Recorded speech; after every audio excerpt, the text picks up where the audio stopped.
The sound of shattering glass cut through the morning air. Then her voice, shrill and venomous. "Mom, I know you're in there. Open this door right now, or I swear I'm calling the police for elder neglect." My own daughter, Sarah Mitchell, standing on my porch, screaming accusations while my neighbors peeked through their curtains. But here's the thing she didn't know. I'd already called the police myself 20 minutes earlier. Because this wasn't neglect. This was me finally reclaiming my home after 18 months of living like a prisoner in a house I'd owned for 26 years. I sat in the breakfast nook, the only room in my house where I still felt like I belonged, watching through the window as Sarah pounded on the door. Her husband Brandon stood behind her, arms crossed, that smirk on his face I'd grown to despise. The same smirk he wore when he'd told me last week that I was lucky they let me stay here at all, considering how useless I'd become. The doorbell rang, then rang again. Then Sarah's voice dropped to that dangerous calm she used when she was about to explode. "I'm getting the spare key from the garage. You can't hide forever." But I'd changed those locks at 6 this morning. All of them. Front door, back door, garage, even the side gate. Cost me $875 for the emergency locksmith, but worth every penny, because today was the day I stopped being a ghost in my own life. My name is Margaret Harrison. Most people call me Maggie. I'm 63 years old, a retired elementary school teacher with 34 years in the Portland public schools system. I bought this house in 1998 with my late husband Robert's life insurance money after he passed from a heart attack. 3 bedrooms, 2 bathrooms, a garden I planted with roses and tomatoes. This house was supposed to be my sanctuary. Instead, for the past year and a half, it had been my prison. It started innocently enough. Sarah called me one evening in January, 18 months ago. "Mom, we need to talk. Brandon lost his job, the tech layoffs. We're going to lose our apartment. Can we stay with you just for a little while? Just until he finds something new?" My daughter. My only child. Of course I said yes. What mother wouldn't? "I'll set up the guest room. Don't worry about rent. Just focus on finding work." They moved in the next week. Sarah, Brandon, and my granddaughter Emma, who was 6 at the time, 3 suitcases and a promise that it would only be temporary. 6 weeks, tops. Maybe 8 if the job market was really bad. That was in January of last year. It was now June of this year. 18 months. And Brandon still hadn't found a job. Or rather, he'd found 3 jobs and quit all of them within weeks because the commute was too far, or the boss was annoying, or the work was beneath his skill level. The first few months were fine, tense, but manageable. Sarah helped with groceries sometimes.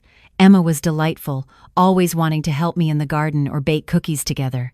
Brandon kept to himself, endlessly scrolling on his laptop in the living room, supposedly job hunting. But then things shifted. Slowly at first. Sarah stopped asking if she could redecorate and just started doing it.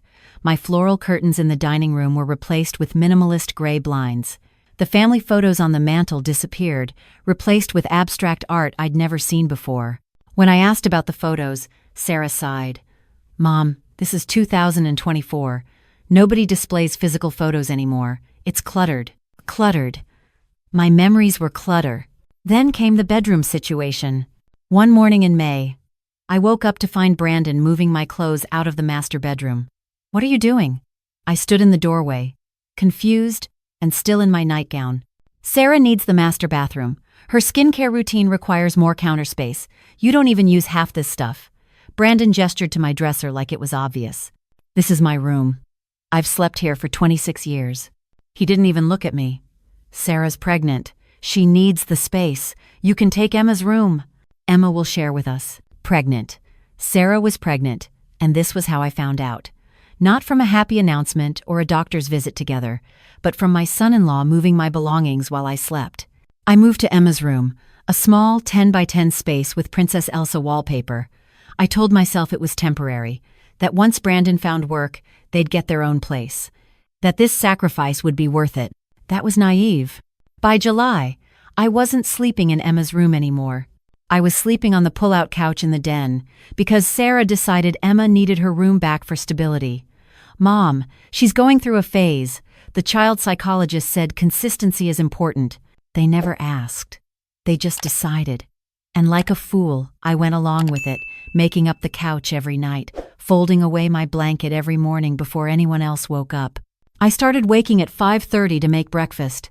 Pancakes, eggs, bacon, fresh fruit. Sarah liked her eggs over easy. Brandon wanted scrambled with cheese. Emma preferred waffles. I made all of it every single morning while they slept in my bedroom. After breakfast, there were dishes. Then I'd start on the laundry. 4 people generate a staggering amount of laundry. Then I'd clean, vacuum, dust, mop, scrub bathrooms. By noon, I was exhausted. But if I sat down to rest, Brandon would wander in. "Hey Maggie, since you're not doing anything, could you run to the store? We're out of that almond milk Sarah likes, and pick up more of those expensive crackers Emma wants. Here's a $20 for $70 worth of groceries." I made up the difference from my $2,100 monthly pension. The same pension that was also paying the mortgage, the utilities, the property taxes, and the homeowner's insurance. My pension was funding their entire lives, while they contributed nothing. Not nothing. They contributed criticism. "The house is dusty, Maggie. You need to clean better. These eggs are runny. This coffee is too weak. Can you keep the TV down? We're trying to sleep." At 9 in the morning, while I'd been up since 5:30 cleaning their mess. The breaking point came 3 weeks ago. Emma's 8th birthday. I'd been planning it for months. I bought decorations, ordered a custom cake from her favorite bakery, wrapped presents I'd carefully selected, a new bike with streamers, the art set she'd been wanting, books about dinosaurs because she was going through a paleontology phase. The morning of her birthday, I woke up early as usual. I decorated the dining room with pink and purple streamers, set up the presents, got the cake ready. I was genuinely excited. Emma and I had always been close. I was there when she was born. I babysat every week when she was a toddler. Before they moved in, she called me every Sunday just to chat. At 8 in the morning, Sarah came downstairs. She looked at the decorations and her face hardened. "What is all this?" "Emma's birthday party." Like we discussed. The words felt uncertain in my mouth. Sarah crossed her arms. "We're having the party at Brandon's sister's house. Didn't I tell you?" She had not told me. "When is that?" "In an hour. We're leaving soon." Sarah started taking down my decorations. "These colors are wrong anyway. Emma's into blue now, not pink." But I bought a cake. And presents. Brandon appeared. Emma, trailing behind him, in new clothes I hadn't seen before. "Oh yeah, Maggie, we need you to stay here. Rachel's house isn't big enough for everyone. And honestly, it's more of a young family vibe. You understand, right?" I looked at Emma. She wouldn't meet my eyes. "Happy birthday, sweetie. Did you see Grandma's presents?" Emma glanced at Sarah, then back at me. "Thanks, Grandma. Mom says we can open them later." They left 10 minutes later. I stood in my kitchen surrounded by decorations I'd bought, a cake I'd ordered, presents I'd wrapped, and they didn't even invite me to my own granddaughter's birthday party. I sat down at the kitchen table and something inside me broke. Or maybe it finally healed, because for the first time in 18 months, I saw everything clearly. This wasn't family. This wasn't temporarily helping my daughter through hard times. This was abuse. I was being used, exploited, and discarded in my own home. I called my friend Patricia that afternoon. Patricia Garcia, a fellow retired teacher who'd been my colleague for 15 years. She listened to everything, then said 5 words that changed my life. "Maggie, you need a lawyer." The next day, while they were out, I went to see Victoria Chen. Patricia had recommended her, an attorney who specialized in family property disputes and elder abuse cases. I sat in Victoria's office, a woman about 40 with kind eyes and a no-nonsense demeanor, and told her everything. "Mrs. Harrison," she said when I finished, "do you have any documentation? Anything that proves this pattern?" I didn't. Not then. But Victoria told me what to do. For the next 6 weeks, document everything. Record conversations, take photos, save text messages, build a case. So I did. I started recording on my phone. Every insult, every demand, every moment of disrespect. I kept a journal, dated and detailed. I took photos of my sleeping space on the couch, the master bedroom they'd taken over, the utility bills in my name that I paid alone.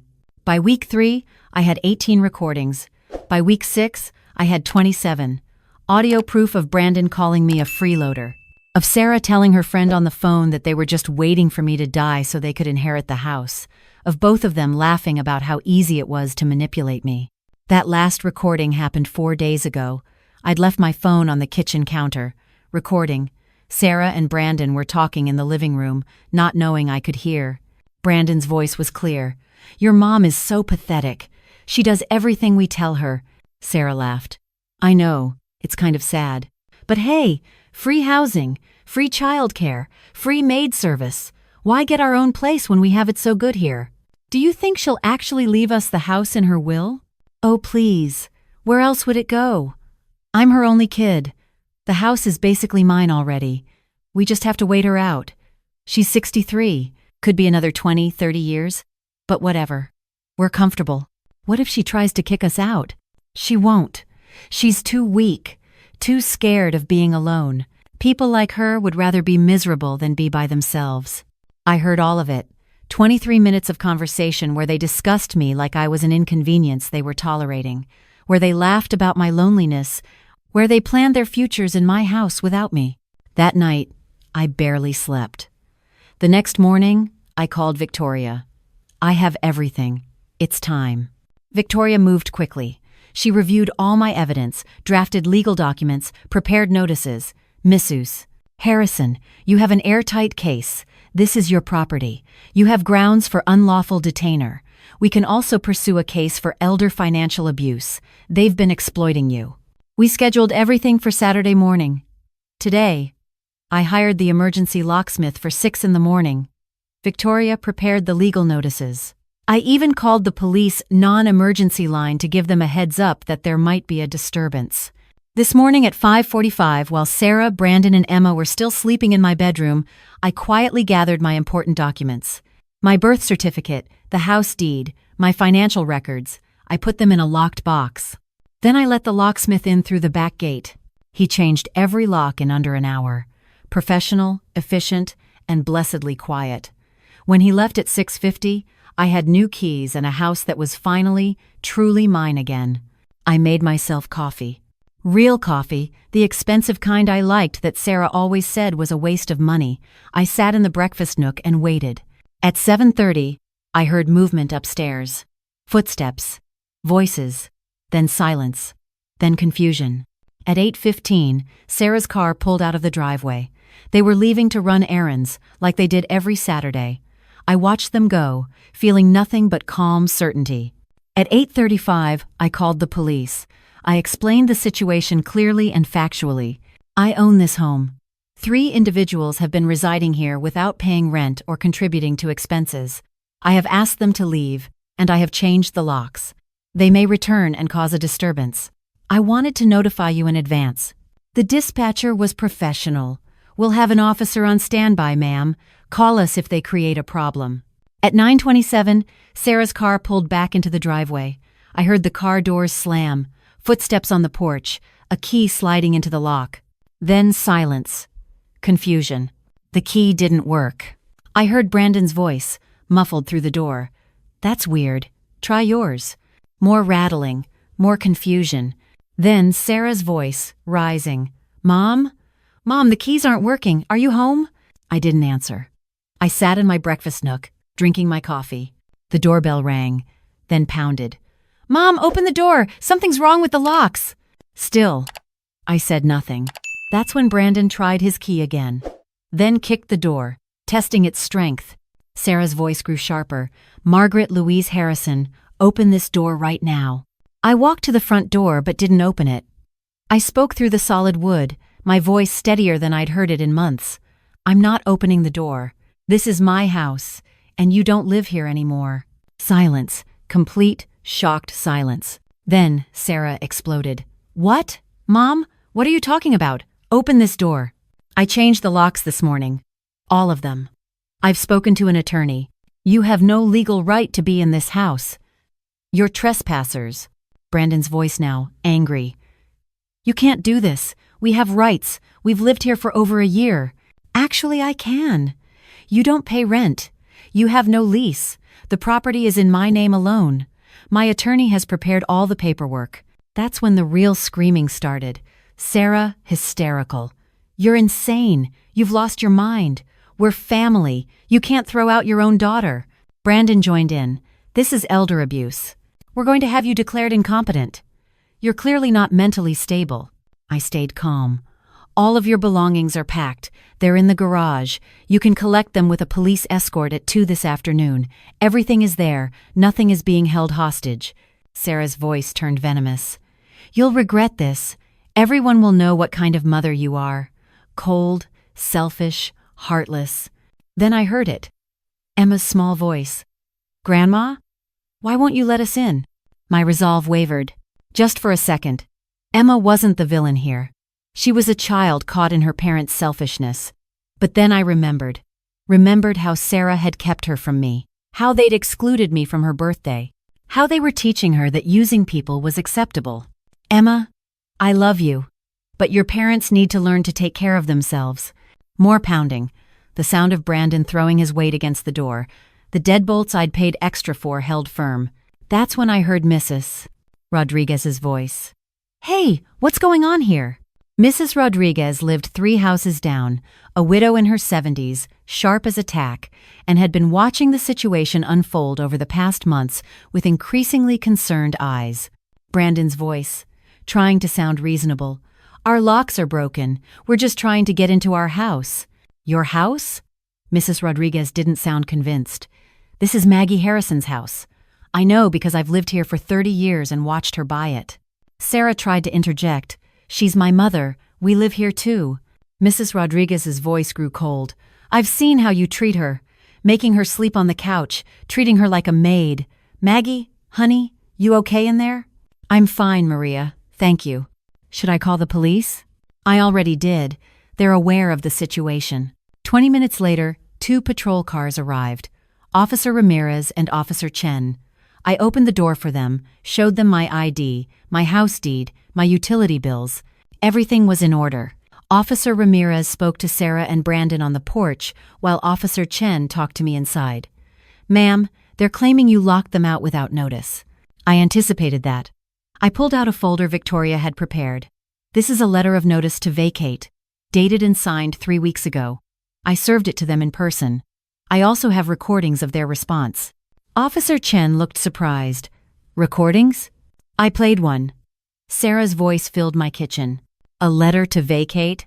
Are you kidding me, Mom? This is ridiculous. We're not going anywhere. This is our home too. Then Brandon's voice. Yeah.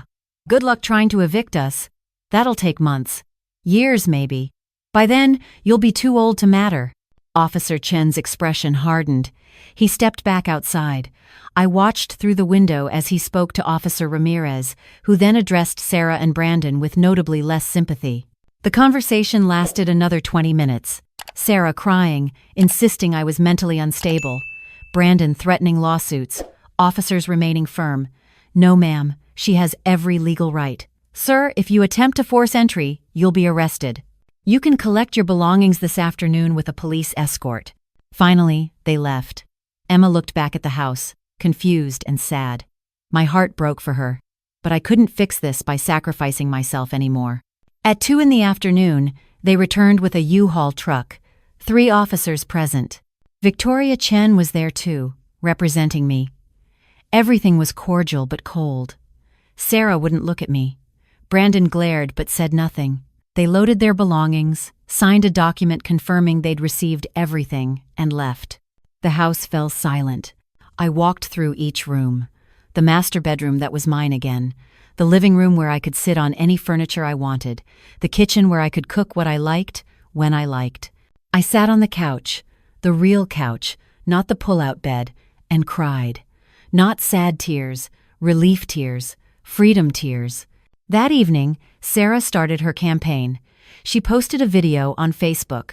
My mother kicked us out with no warning. We're homeless now, 8 months pregnant, with a child and nowhere to go. All because she decided she wanted the house to herself. The video went viral in our local community, 5,000 views in 3 hours. Comments poured in. What kind of mother does this? Heartless. Those poor kids. Someone should check on her mental health. Patricia called me that night.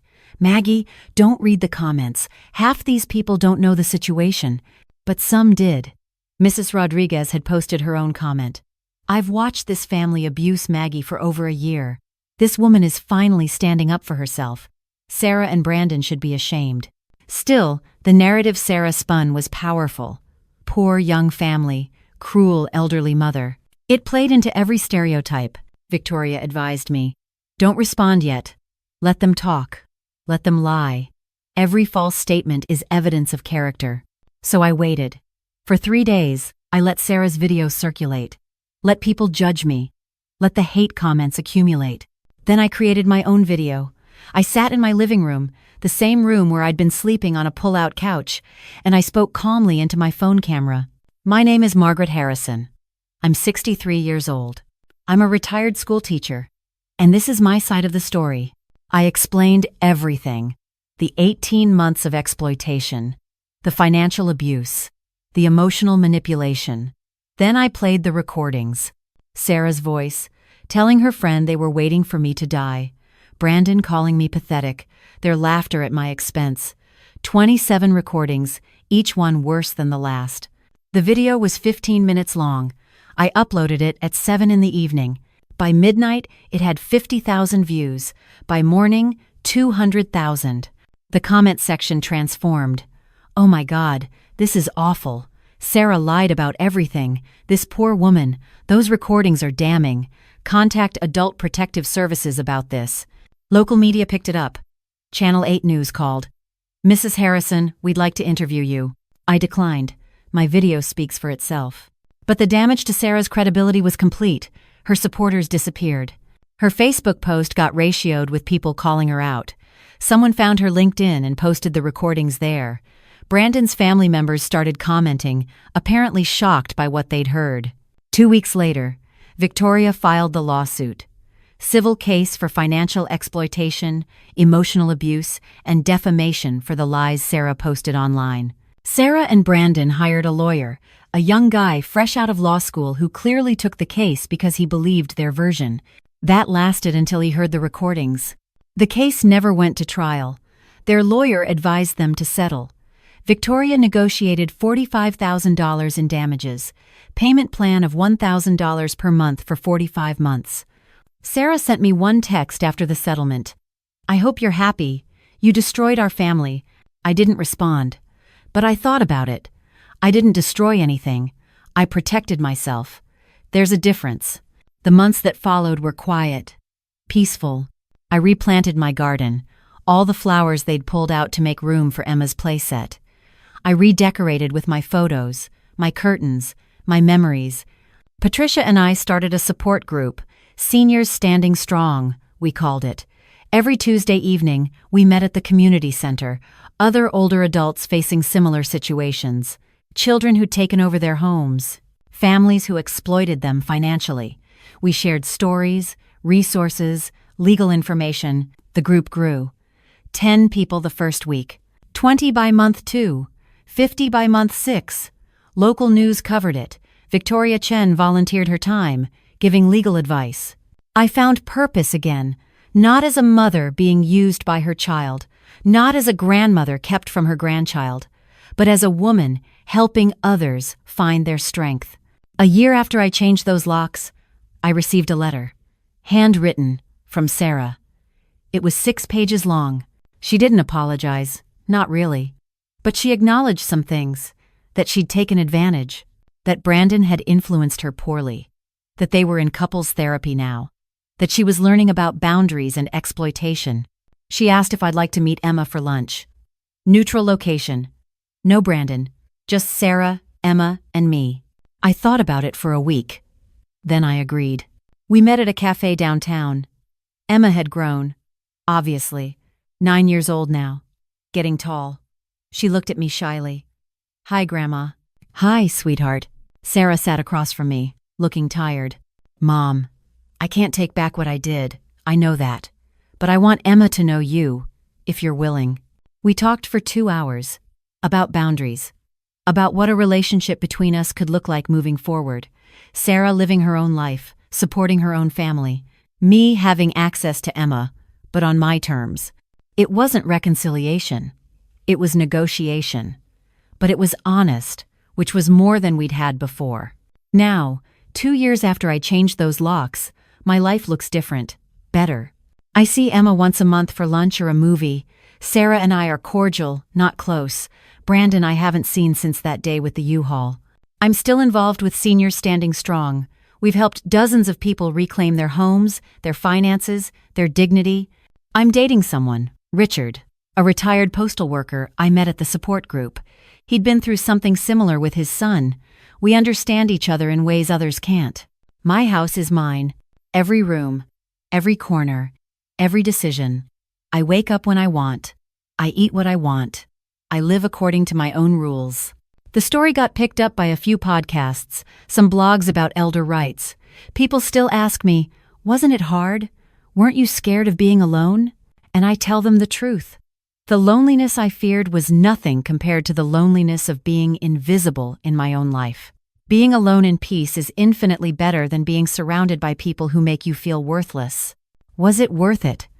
Every moment of backlash, every hateful comment, every judgment from people who didn't know the full story? Absolutely, because I chose myself, and that's not selfish, that's survival.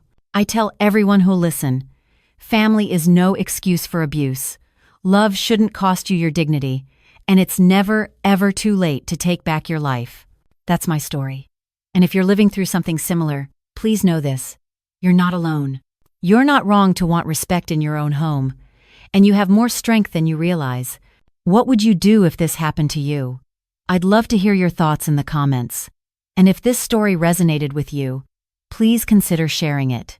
Someone out there needs to hear that it's okay to choose themselves. Thank you for listening. This is Maggie Harrison, reminding you that your home should be your sanctuary, not your prison. And you deserve peace, no matter what anyone tells you.